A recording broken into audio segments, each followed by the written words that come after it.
આપણે દ્રષ્ટાંત આપેલું, તમે ડ્રાઇવિંગ કરતા હો ને, અત્યારે ગાડીનું ડ્રાઇવિંગ કરો છો, તમને તમારા ટાયર પ્રત્યે પ્રેમ હોય છે. તમે તમારા ટાયરને ગમ્યા એટલે તમને એમ લાગવું જોઈએ કે એને લાગે છે. એક તો આપણું રક્ષણ કરે છે.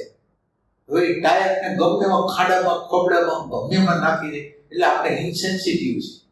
એક તો એ આપણું રક્ષણ કરે છે, આપણું રક્ષણ કરે બરાબર રીતનું.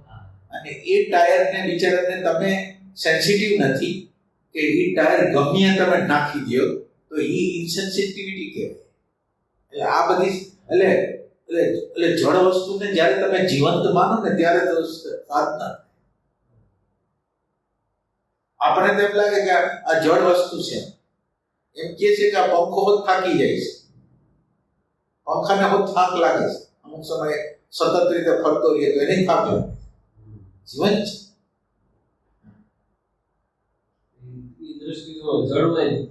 એટલે એક નાનકડું એક સેન્ટેન્સ એક વચ્ચે મૂક્યું હતું, જે સેન્સિટિવ હોય કે જેની અંદર પ્રેમ હોય તો એ જળ વસ્તુને સેન્સિટિવ, અને ઓલો માણસ જીવંત વસ્તુની ઉપર માલિકીત કરે કે મારી પત્ની, મારું ફલાણું, એ જીવંત છે એનું ભાઈ, તો અથવા મારો પત્ની ગમે તે કહો, તો એ જીવંત વ્યક્તિ છે એના ઉપર તમે માલિકીત કેવી રીતે કરી લો?